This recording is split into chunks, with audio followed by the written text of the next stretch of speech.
Morning, welcome. Thanks for tuning in to Kila Chari Torah's daily halacha review, laws and customs of Rosh Hashanah for Monday, September 5th. Happy Labor Day. If you're listening to this early in the morning, please note that we are davening at 8 a.m. rather than the normal weekday 7 a.m. It being a stat holiday, that's our usual custom. The Kitzur Shulchan Aruch, the concise edition of the Code of Jewish Law, says that regarding the tikiyas, the shofar sounds, and the repetition of the Amida, there are different customs regarding the number of sounds to be blown. Each community should maintain its custom. We want to ultimately hear what the sources call mea kolos, 100 different sounds of the shofar. So there are several ways to get to that number of 100. So there's the tekiyas that are said right after Torah reading, right after the Haftorah. Those usually number 30.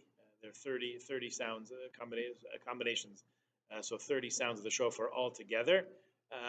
Then during the repetition of the Amida, there's another 30 that are sounded with the different sections, different junctures of the blessings, the barachas of the Amida of Shemona Esra.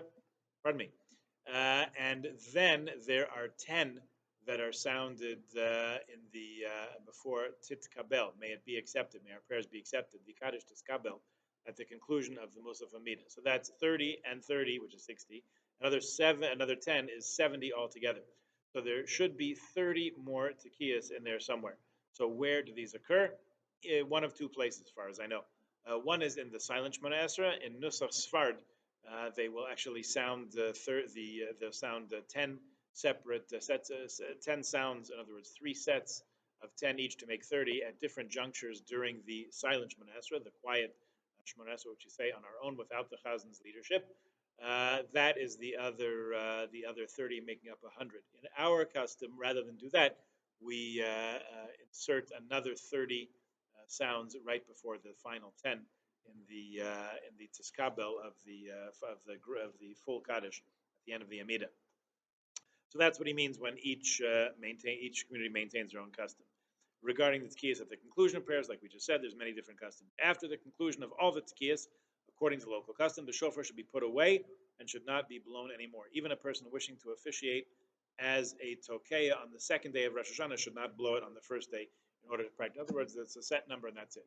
However, of course, for those who have not heard the shofar yet, we are certainly allowed to put aside that requirement and sound the shofar for those who have not heard indeed, which is what we will do in our shul.